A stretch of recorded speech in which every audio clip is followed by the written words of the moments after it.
నదులను దైవ స్వరూపాలుగా కొలవటం మన సాంప్రదాయం. గోమాతను పూజిస్తుంటాం, కానీ వాటి సంరక్షణకు చర్యలు తీసుకోబోమని ఆంధ్రప్రదేశ్ ఉప ముఖ్యమంత్రి పవన్ కళ్యాణ్ అన్నారు. పూజలు చేయడంతో పాటు వాటిని పవిత్రంగా ఉంచుకోవాలని ప్రజలకు సూచించారు. ఈ మేరకు శుక్రవారం పంచాయతీరాజ్ కార్యాలయంలో పవన్ కళ్యాణ్ అధికారులతో భేటీ అయ్యారు. సాలిడ్ అండ్ లిక్విడ్ వేస్ట్ మేనేజ్మెంట్పై వారితో సమీక్ష జరిపారు.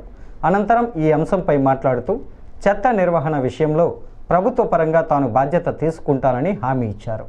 రోజుకు 2 సార్లు ఇంటింటికి తిరిగి చెత్తను సేకరించే ప్రాసెసింగ్ సెంటర్కు పంపించే ఏర్పాట్లు చేస్తామని అన్నారు. అండర్ సెక్రటరీ శ్రీ కన్నబాబు గారికి,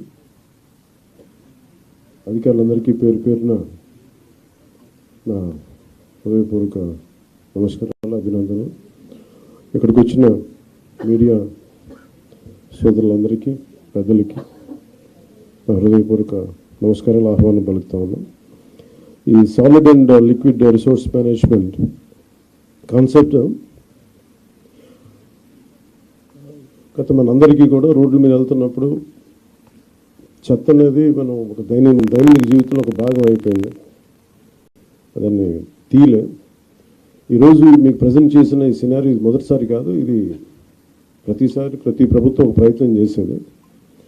కాదు, ఇది ప్రత్యేకించి మేము ఎందుకు దీన్ని కొంచెం కమిటెడ్గా తీసుకెళ్ళాలి అని అనుకుంటున్నాం అంటే, మన దేశం నదులకి, సాంప్రదాయాలకి చాలా విలువ ఇచ్చే దేశం ఇది.